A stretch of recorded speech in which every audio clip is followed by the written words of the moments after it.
हमारी जिनवाणी माँ आचार्य महाराज से बहुत खुश रहती थी, बहुत खुश रहती थी।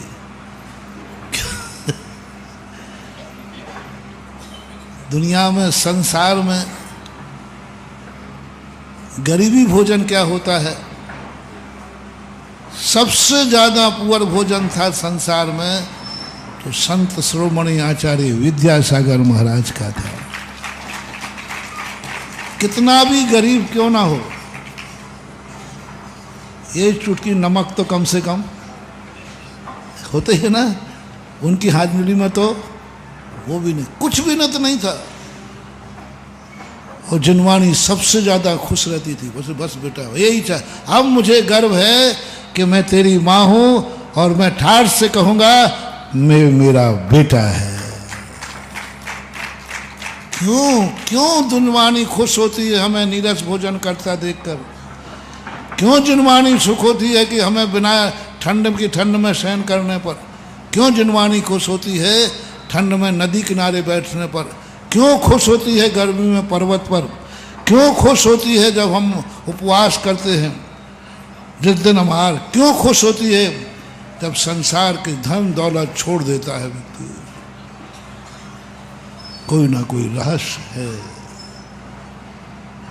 वो रहस्य जान करके हमें ज्ञान लेना है कि हमें जो जो अच्छी चीजें लग रही हैं मत समझना कि वो हितकारी है, और कोई भी मत समझना कि कोई मुझे चाह रहा है तो अच्छा है। नहीं, चिंतन में लाओ कि ये मेरे लिए और इसके लिए घातक है। अब किस उपाय से तुम दूर कर सकते हो राग को, वो तुम्हारे ऊपर है। लेकिन सबसे पहले जो अपना मूल प्रसंग चल रहा है, तुम दुख से भाग रहे हो, तुम दुख से भाग रहे हो, कहां भागोगे? और जो सुख की बात कर रहा था मैं, कुछ लोग सुख से भागते थे।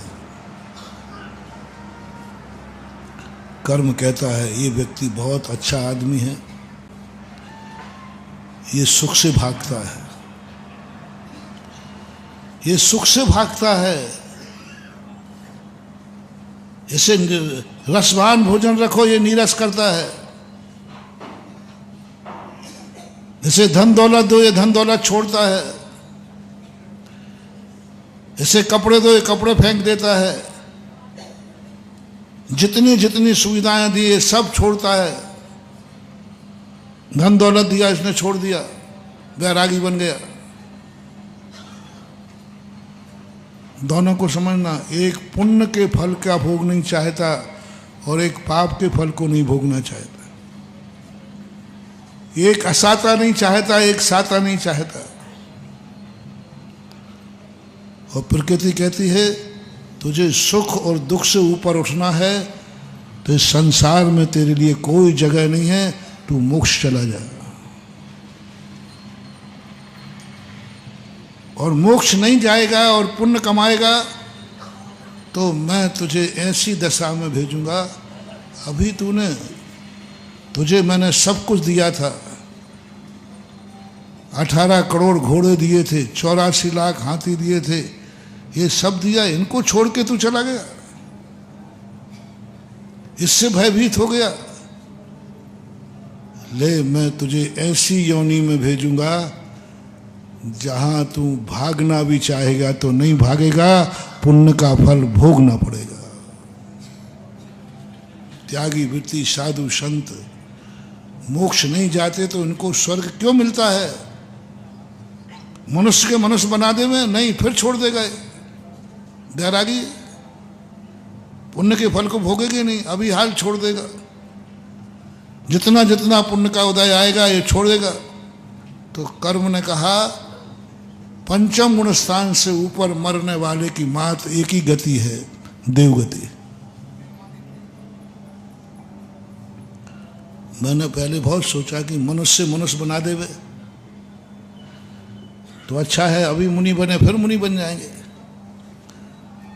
कर्म ने कहा नहीं, तूने इतना पुण्य कमा लिया है, या तो मोक्ष जा नहीं तो तुझे मनुष्य नहीं बनाऊंगा, क्योंकि मनुष्य बनेगा फिर त्याग कर देगा, तू फिर छोड़ देगा, फिर बैरागी बन जाएगा।